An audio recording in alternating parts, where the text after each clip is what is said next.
صحابہ کے بارے میں اللہ رب العزت نے کلام حمید کے اندر ایک عجیب اسلوب بیان کیا ہے جو کسی اور کے بارے میں نہیں ہے۔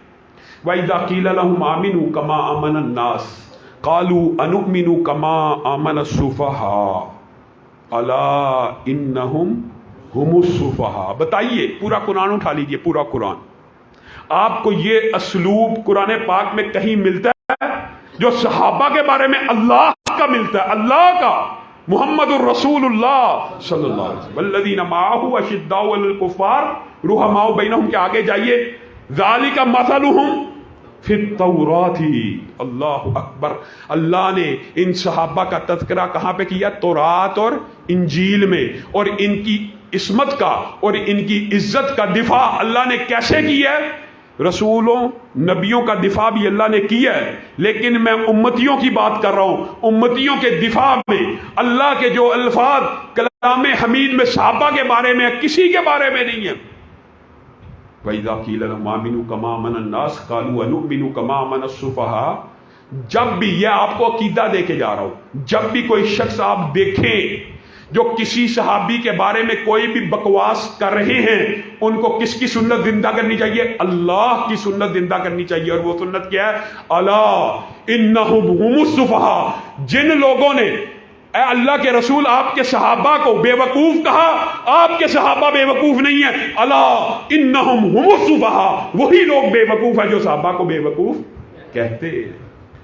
اگر کوئی بدبخت کسی صحابی کے بارے میں یہ عقیدہ رکھتا ہے جی ان کا ایمان متزلزل ہو گیا تھا، اے بدبخت، ان کا ایمان متزلزل نہیں تھا ہوا، تیرا ایمان متزلزل ہو گیا۔ یہ اللہ کی سنت ہے۔ صحابہ معاذ اللہ بے ایمان ہو گئے تھے، اے بدبخت وہ نہیں، تو بے ایمان ہو گیا ہے۔ اور یہ صرف ایک جگہ نہیں ہے، دوسری جگہ کیا ہے؟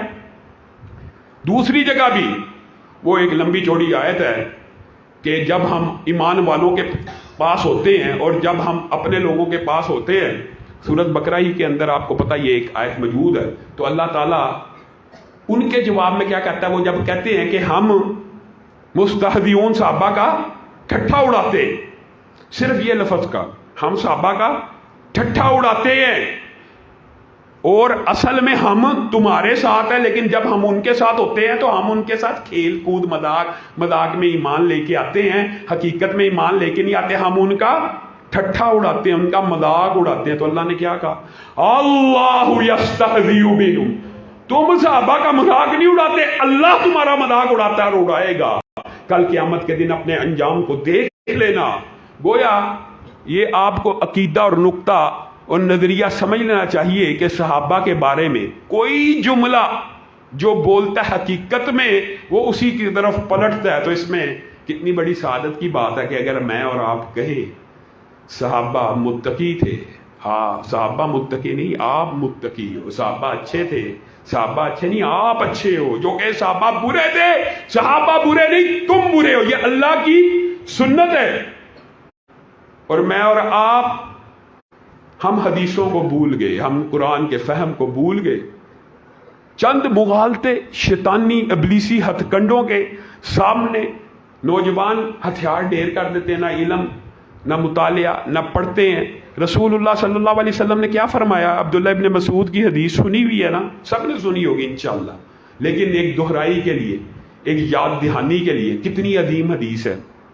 رسول اللہ صلی اللہ علیہ وسلم کی حدیث ہے کہ عالم ارواح مراد یہ ہے، یعنی زمین و آسمان میں مخلوق پیدا کرنے سے قبل، انسان پیدا کرنے سے قبل اللہ رب العزت نے انسانوں کے دلوں کو ٹٹولا، ان دلوں میں جو بہترین دل تھے ان کو نبی بنایا، اور ان دلوں میں جو سب سے بہتر تھا، اعلیٰ تھا، افضل تھا، اس کے سر کے اوپر ختم نبوت کا تاج رکھ دیا۔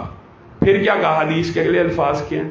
پھر ان کے بعد، پھر ان متبرک دلوں کے بعد دھرتی میں، کائنات میں، عالم ارواح میں، پوری دنیا میں سب سے مطہر، سب سے مبارک، سب سے پاکیزہ، سب سے متقی جو دل تھے، اے اللہ کے رسول، اللہ نے انہیں آپ کا صحابی بنا دیا، کسی کو سسر بنا دیا، کسی کو دماد بنا دیا، کسی کو وزیر بنا دیا، کسی کو مشیر بنا دیا۔ کائنات کے سب سے متقی دل صحابہ بن گئے، یہ بدبخت اٹھیں انہی متقی، انہی اتقیا، انہی ازکیا کے اوپر ہردہ سرائی کریں، نہ ہمارے ضمیر کو کوئی ملامت ہو۔ اور افسوس ہوتا ہے یہ بات نارملائز کر لی جاتی ہے، نارملائز ہے، عام بات ہے۔ اچھا سیدنا امیر معاویہ، حضرت ابو سفیان، حضرت ہند کے بارے میں جو مرضی بندہ ہردہ سرائی کرتا رہے، اس کو معتوب اور معیوب سمجھنا بھی اب معیوب بھی نہیں سمجھی جا رہی ہے، اس کو کہتے ہیں نارملائز کرنا، عادی بنا دینا، گستاخی کر کر کے آپ کے ضمیروں کو سلا دیا گیا ہے۔ ان صحابہ کی عصمتوں کا، عزتوں کا دفاع کرنا آپ کی اور میری ذمہ داری اللہ نے مقرر کی ہے۔ ایک عام فہم مثال دے کے اپنی بات کو آگے بڑھاؤں گا۔ آپ نے رسول اللہ کی حدیث سنی ہوئی ہے، رسول اللہ صلی اللہ علیہ وسلم نے کہا جو اپنے کسی مسلمان بھائی کو کافر کہتا ہے تو یا وہ خود کافر ہو جاتا ہے، یا جس کو کافر کہا گیا اگر الزام سچا ہے تو وہ کافر ہے، اگر الزام جھوٹا ہے تو کہنے والا کافر ہو جاتا ہے۔ کس کو بتائیے؟ ایک عام مسلمان کو، ایک عام، یہ حدیث ہے، امت کو پیغام ہے رسول اللہ کا، اپنے مسلمان بھائی کو بے ایمان نہ کہو، کافر نہ کہو، لعنت نہ ڈالو۔ اگر اس کو بے ایمان یا کافر کہہ دیا، اگر کہہ دیا، منہ سے نکل ہی گیا، تو اگر یہ بات سچی ہے تو اس کے اوپر فٹ ہو جائے گی، اگر سچی نہیں تو واپس۔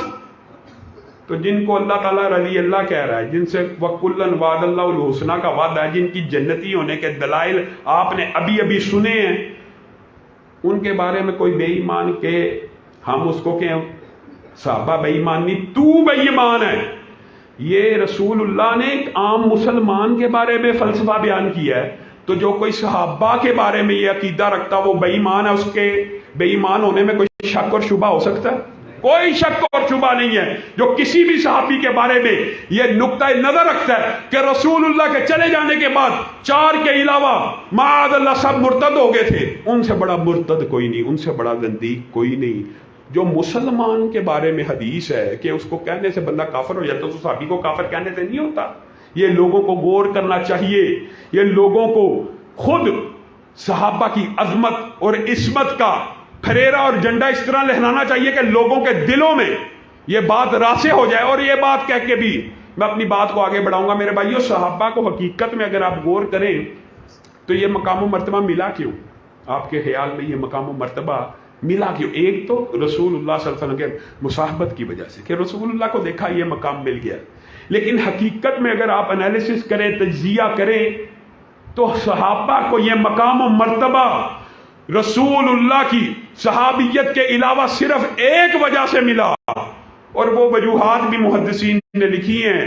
صحابہ اپنے نبی سے، اپنے رسول سے اتنا پیار کیا کرتے تھے، ایلچی آتے ہیں، دیکھ کے جاتے ہیں، خود بیان کرتے ہیں، صحابہ ایسے تھے اللہ کی قسم، رسول اللہ اگر وضو کر رہے ہوتے تھے تو وضو کا پانی زمین پہ نہیں تھے گرنے دیتے، اپنے ہاتھوں میں لے لیتے تھے۔